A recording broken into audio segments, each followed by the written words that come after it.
வணக்கம். மிகவும் பாதுகாப்பான காரின் உள்ளே நடந்த 45 நிமிட ரகசிய உரையாடல். வெளிநாட்டு ஹோட்டலில் நடந்த புதிரான மரணம்.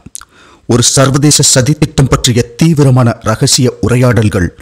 இவை அனைத்தும் ஒரு ஹாலிவுட் உளவு திரைப்படம் போல் தோன்றினால் அது தவறு. ஏனென்றால் இப்போது உலகம் முழுவதும் விவாதிக்கப்படும் ஒரு செய்தி இதுதான். இந்திய பிரதமர் நரேந்திர மோடியை கொலை செய்ய முயற்சி நடந்துள்ளது. அது ரகசியமாக முறியடிக்கப்பட்டுள்ளது. அதோடு ரஷ்ய அதிபர் விளாடிமிர் புட்டின் இந்த ரகசிய நடவடிக்கையில் மோடியின் காப்பானாக செயல்பட்டுள்ளார் என்றும் கூறப்படுகிறது. இது வெறும் ஒரு அரசியல் பகுப்பாய்வு மட்டுமல்ல, இது புவிசார் அரசியல், உளவுத்துறை நடவடிக்கைகள் மற்றும் தனிப்பட்ட நட்பு ஆகியவை ஒன்றிணைந்த ஒரு உண்மையான த்ரில்லர் ஆகும். வங்கதேசத்தின் டாக்காவில் ஒரு அமெரிக்க கமாண்டோ அதிகாரியின் மரணம் சீனாவில் நடந்த உச்சி மாநாட்டில் கலந்து கொள்ள சென்ற இந்திய பிரதமர் மீது திட்டமிடப்பட்ட ஒரு பெரிய சதித்திட்டத்துடன் எவ்வாறு தொடர்புபட்டது? இந்த கேள்விதான் இப்போது உலக அளவில் எழுப்பப்படுகிறது. ஒரு பக்கம் இந்தியாவின் சுதந்திர வெளியுறவு கொள்கையால் அதிருப்தி அடைந்த சக்திகள் மோடியை நீக்க முயன்றதாக கூறப்படுகிறது. மற்றொரு பக்கம் ரஷ்யாவும் இந்தியாவும் சில அறிக்கைகளின்படி சீனாவும் கூட கூட்டு சேர்ந்து அந்த சதித்திட்டத்தை முறியடித்துள்ளன. இதில் மிகவும் கவர்ச்சிகரமான காட்சி என்னவென்றால், புட்டின் நீண்ட நேரம் காத்திருந்து தனது கவச லிமோசின் காரை திறந்து மோடியை உள்ளே அழைத்ததுதான். 45 நிமிடம் நீடித்த அவர்களின் உரையாடல் வரலாற்றையே மாற்றி போட்டிருக்கிறது. அந்த நேரத்தில் புட்டின் மோடியிடம் என்ன சொல்லியிருப்பார்? இந்த உளவு மர்ம செய்தியின் ஒவ்வொரு பகுதியையும் இந்த காணொளியில் விரிவாக ஆராயலாம். இந்த கதை உண்மையா அல்லது அரசியல் லாபத்திற்காக உருவாக்கப்பட்ட பிரச்சாரமா என்ற விஷயங்களையும் பார்க்கலாம். இந்த சம்பவங்களின் ஆரம்பம் 2025 ஆகஸ்ட் 31 அன்று ஆரம்பித்துள்ளது. வங்கதேசத்தின் டாக்காவில் உள்ள வெஸ்டின் ஹோட்டலின் 808ஆம் எண் அறையில் அமெரிக்க கமாண்டோ அதிகாரி டெரன்ஸ் ஆர்வெல் ஜாக்சன் இறந்த நிலையில் கண்டுபிடிக்கப்பட்டுள்ளார். 50 வயதான அந்த அமெரிக்க இராணுவ வீரர் வங்கதேச இராணுவத்திற்கு பயிற்சி அளிக்க வந்ததாக அதிகாரிகள் தெரிவித்தனர். ஆனால் அடுத்த கணமே சில கேள்விகள் எழுகின்றன. பல ஆண்டுகள் ரகசிய நடவடிக்கை அனுபவம் உள்ள இவ்வளவு மூத்த அதிகாரி சாதாரண பயிற்சிக்காக இந்திய எல்லைக்கு அருகிலுள்ள டாக்காவிற்கு ஏன் வர வேண்டும்? அதுவும் மோடி 7 ஆண்டுகளுக்கு பிறகு சீனாவில் நடக்கும் ஒரு முக்கியமான உச்சி மாநாட்டிற்கு சென்ற அதே நேரத்தில் ஏன் வந்திருப்பார்? இது வெறும் ஒரு கவர் ஸ்டோரியாக இருப்பதற்கான சாத்தியம் உள்ளதா? ஜாக்சனின் மரணம் குறித்த சில அறிக்கைகள் வெளியாகின.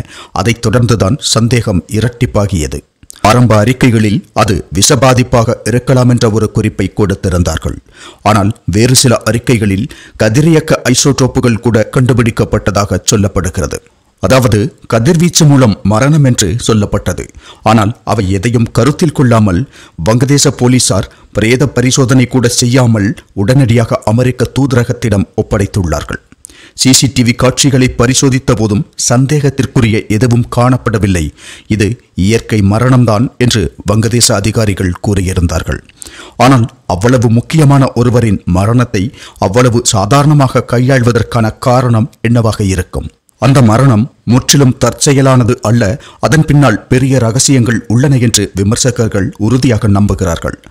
ஜாக்சனின் மரணம் வெளியான பிறகு இந்திய மற்றும் ரஷ்ய உளவு நிறுவனங்களுக்கு ஏற்கனவே ஒரு பெரிய சதித்திட்டம் பற்றிய தகவல் கிடைத்திருந்தது என்றும் கருதப்படுகிறது. ஷாங்காய் ஒத்துழைப்பு அமைப்பின் உச்சிமாநாட்டில் கலந்து கொள்ள சீனாவுக்கு வந்த பிரதமர் மோடியை இலக்கு வைத்துதான் அந்த ரகசிய நடவடிக்கை இருந்துள்ளது என்று சில ஊடகங்களின் அறிக்கைகள் குறிப்பிடுகின்றன.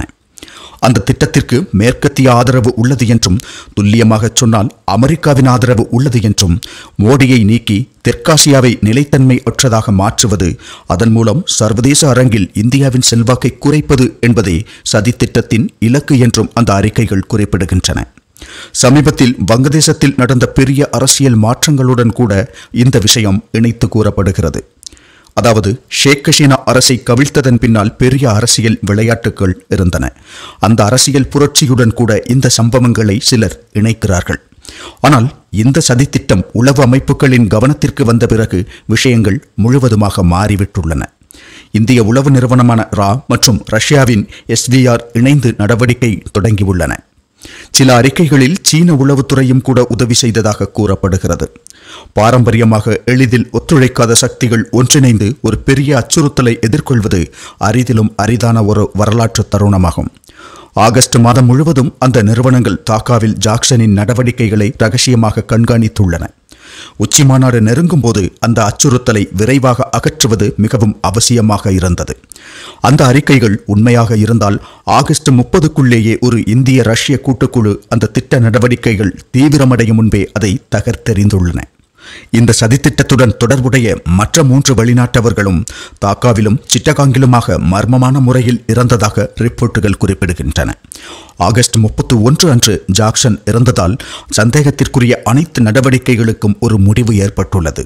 கடந்த 2-3 ஆண்டுகளாகவே இந்தியாவிற்கு எதிராக செயல்பட்ட அவன் மர்ம நபர்களால் தீர்த்து கட்டப்பட்டான், இந்தியாவிற்கு எதிராக சதித்திட்டம் தீட்டிய அவன் மர்ம நபர்களால் துடை தெரியப்பட்டான் என்ற விதத்தில் பல்வேறு செய்திகளை கேட்டுள்ளோம். இந்தியாவில் வெடிகுண்டு வைப்போம் என்று சொன்ன காலிஸ்தான் தீவிரவாதி கனடாவில் மர்ம நபரால் கொல்லப்பட்டான், அதுபோல பாகிஸ்தானில் பயங்கரவாதிகள் மர்ம நபரால் கொல்லப்பட்டார்கள் என்ற செய்திகள் எல்லாம் கேட்டுள்ளோம். யார் அந்த மர்ம நபர் என்பது யாருக்கும் தெரியாது, நமக்கும் தெரியாது. இந்திய விரோதிகளை துரத்தி வேட்டையாடுவதால் அது இந்தியாவின் வேலை என்று சொல்லவும் முடியாது. காரணம், இந்திய தேசம் அதுபோன்று எதையும் செய்வதில்லை. யார் அந்த மாமனிதன் என்பது அவருக்கும் அந்த ஆண்டவனுக்கும் மட்டும்தான் தெரியும். என்னவனாலும் இந்திய விரோதிகளை வேட்டையாடுவதால் இந்தியர்களை பொறுத்தவரை அந்த மர்ம நபர் கடவுள்தான். அதே மர்ம மனிதர் அல்லது அதுபோன்ற ஒரு மர்ம மனிதர்தான் அமெரிக்கரான ஜாக்சனையும் தீர்த்து கட்டியிருக்கிறார். அந்த சம்பவம் குறித்து அமெரிக்க அதிகாரிகள் வெளிப்படையாக பதிலளிக்க மறுக்கிறார்கள் என்பது கவனிக்கத்தக்கதாகும். இந்தியாவுக்கு மிக அருகில் உள்ள பகுதியாகும் டாக்கா. அங்குள்ள மக்களின் நிலை ஒரு பாக்கெட் அரிசிக்கு கூட சிரமப்படும் நிலையாகும். அவர்கள் கல்வியிலும் மற்ற விஷயங்களிலும் கூட அந்த அளவு முன்னேறியவர்கள் அல்ல. இவ்வளவு முக்கியமான பெரும் அனுபவம் பெற்றிருந்த இராணுவ அதிகாரியை கொள்ள வேண்டுமென்றால் அவ்வளவு சிறப்பு பயிற்சி பெற்ற ஒருவரால் மட்டுமே முடியும். அதனால் அது ஒரு வங்கதேசியாக இருக்கும் என்று நாம் நினைக்கவில்லை. ஒன்று, அறிக்கைகள் சுட்டிக்காட்டுவது போல் ரஷ்யா அல்லது இந்தியாவின் கைகள் ஒருவேளை செயல்பட்டிருக்கலாம். அதை நாமே செய்திருந்தாலும் நாம் ஒருபோதும் சொல்ல மாட்டோம் என்பதை சொல்ல வேண்டிய அவசியமில்லை. எனவே இவையெல்லாம் ஊகங்கள் மட்டுமேயாகும். இந்நிலையில் நிறைய வெளிநாட்டு அறிக்கைகள் சொல்வது போல் புட்டினின் காரில் நடந்த அந்த ரகசிய உரையாடல் முக்கியத்துவம் பெறுகிறது. அதாவது இந்த சதித்திட்டம் தகர்த்தெறியப்பட்ட அந்த நாட்களில்தான் மோடி சீனாவில் SCO உச்சி மாநாட்டில் கலந்து கொள்ள சென்றிருந்தார். அங்குதான் விஷயங்கள் ஒரு சினிமா கதை போல் மாறுகின்றன. உச்சி மாநாட்டிற்கு பிறகு ரஷ்ய அதிபர் விளாடிமிர் புட்டின் பிரதமர் மோடியை அவரது அதீத பாதுகாப்புள்ள ஓரஸ் செனட் லிமோசின் காருக்குள் அழைக்கிறார். வேறு யாரையும் ஏற்றாத ஒரு வாகனமாகும் அது. அவ்வளவு பாதுகாப்பான ஒரு வாகனம். அதனுள்ளே இரத்தமும் கூட உள்ளது என்று கூறப்படுகிறது.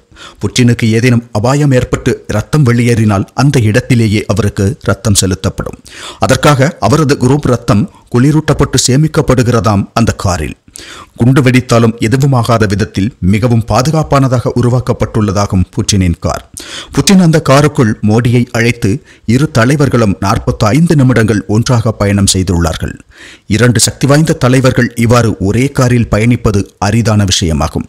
அவர்கள் அந்த குறிப்பிட்ட காரை தேர்ந்தெடுத்தது ஏன் என்ற கேள்வியும் உள்ளது இந்த இடத்தில். இந்த ஓரஸ் லிமோசின் ஒரு நகரும் கோட்டை என்று வர்ணிக்கப்படுகிறது. அதில் எந்த விதத்திலும் கண்காணிக்கவோ ஒட்டு கேட்கவோ எலக்ட்ரானிக்ஸ் உபகரணங்கள் மூலம் உளவு செயற்கைக்கோள்கள் மூலம் என்று எந்த அமைப்பினாலும் முடியாது என்று கூறப்படுகிறது. அதனால் அந்த 45 நிமிட பயணத்தின் போது அவர்கள் இருவரும் என்ன பேசியிருப்பார்கள் என்ற ஆவல் உலக அளவில் எதிர்பார்ப்பை கிளப்பியுள்ள ஒன்றாகும். புட்டின் மோடிக்கு தகவல்களை சொல்லி காப்பாற்றியுள்ளார் என்று பலர் சொல்கிறார்கள். உங்களுக்கு எதிரான ஒரு சதி திட்டம் இருந்தது, அதை முறியடித்துள்ளோம் என்று புட்டின் அந்த காருக்குள் சொல்லி இருக்கலாம் என்று சிலர் சொல்கிறார்கள்.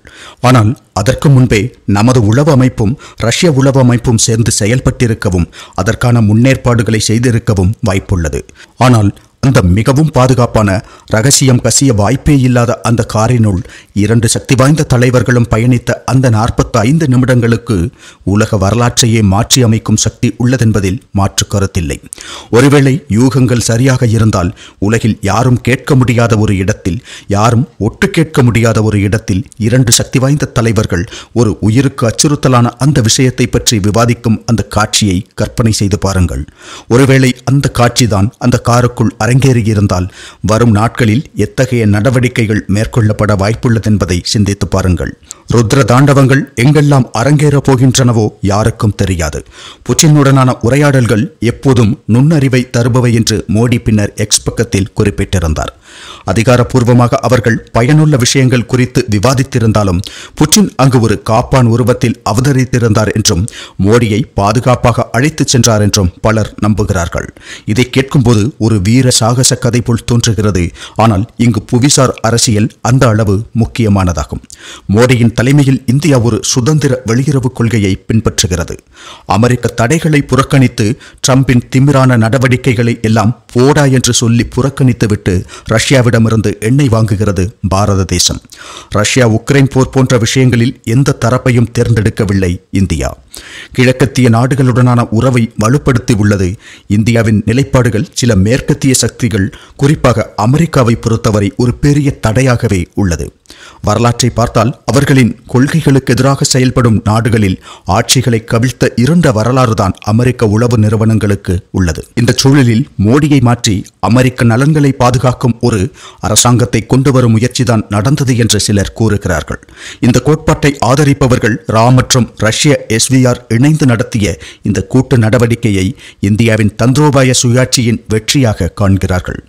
மோடி மற்றும் புட்டினுக்கு இடையேயான தனிப்பட்ட நட்பு நாட்டிற்கு ஏற்படவிருந்த ஒரு பேரழிவை தவிர்த்துள்ளது என்றும் அவர்கள் நம்புகிறார்கள். ஆனால் எந்த அரசியல் சர்ச்சையிலும் உள்ளதை போல் மறுதரப்பில் எதிர்குரல்களும் சந்தேகம் உள்ளவர்களும் அதை வலுவாக நிராகரிக்கிறார்கள். அமெரிக்காவை வில்லனாக சித்தரிக்கவும் இந்தியாவின் ரஷ்ய சாய்வை நிலைப்படுத்தவும் உருவாக்கப்பட்ட ஒரு அரசியல் பிரச்சாரமும் கட்டுக்கதையும் தான் இது என்று அவர்கள் குற்றம் சாட்டுகிறார்கள். மோடியை நீக்குவதற்கான இந்த சதித்திட்டத்திற்கு தெளிவான ஆதாரங்கள் எதுவும் வழங்கப்படவில்லை என்றும் இது பொது அபிப்பிராயத்தை மாற்றுவதற்கான ஒரு தந்திரோபாயமாக இருக்கலாம் என்றும் அவர்கள் எச்சரிக்கிறார்கள். டெரன்ஸ் ஜாக்சன் ஒரு புதிரான சூழ்நிலையில் இறந்துள்ளார் என்பதை அவர்களால் மறுக்க முடியாது. இந்த விஷயத்தில் முக்கிய நாடுகள் எதுவும் தெளிவான பதில் அளிக்கவில்லை. அமெரிக்கா அதை பற்றி வாய் திறக்கவே இல்லை. அவர்களின் மிக முக்கியமான ஒரு அதிகாரி வேறொரு நாட்டில் புதிரான சூழ்நிலையில் இறந்து போயுள்ளார். அப்படி இருக்க அமெரிக்கா மௌனம் காப்பது ஏன்? அதாவது மரணங்கள், மறுப்புகள், ரகசிய நடவடிக்கைகள் ஆகியவை அனைத்தும் சேர்ந்த அந்த சம்பவம், அந்த செய்தியில் ஏதோ ஒரு உண்மை இருக்கலாம் என்ற சந்தேகத்தை சாதாரண மக்கள் மத்தியில் நிச்சயம் உருவாக்குகிறது. எப்படி இருந்தாலும் மோடி மற்றும் புட்டின் இணைந்து அமெரிக்க CIA தொடர்புடைய ஒரு படுகொலை முயற்சியை முறியடித்துள்ளார்களா? அல்லது எல்லைகளை மீறிய புவியியல் அரசியலின் காலகட்டத்தில் உருவாக்கப்பட்ட ஒரு கட்டுக்கதை மட்டுமா? பதிவில்லாத பல கேள்விகள் நமக்கு முன்னால் உள்ளன. ஆனால் இந்த செய்தியில் ஒரு துளி உண்மை இருந்தாலும் அது சர்வதேச உறவுகளில் உள்ள அனைத்து எல்லைகளும் மீறப்பட்ட ஒரு நிகழ்வாக மாறும். மோடி மற்றும் புட்டின் கவச காரினுள் ரகசியமாக பேசும் அந்த காட்சியை கிழக்கு சக்திகள் ஒன்றிணைந்து மேற்கத்திய அழுத்தங்களை எதிர்க்கும் ஒரு புதிய உலக ஒழுங்கின் சின்னமாக பலர் பார்க்கிறார்கள். என்னவானாலும் இந்த தாக்கா சதித்திட்ட செய்தி சர்வதேச அரசியலின் யதார்த்தங்கள் பெரும்பாலும் கற்பனையை விட விசித்திரமாக இருக்கும் என்பதை நினைவூட்டுகிறது. மிக பெருமளவில் விவாதிக்கப்பட்டு வரும் இந்த செய்தி குறித்து நீங்கள் என்ன நினைக்கிறீர்கள் என்பதை தெரியப்படுத்துங்கள்.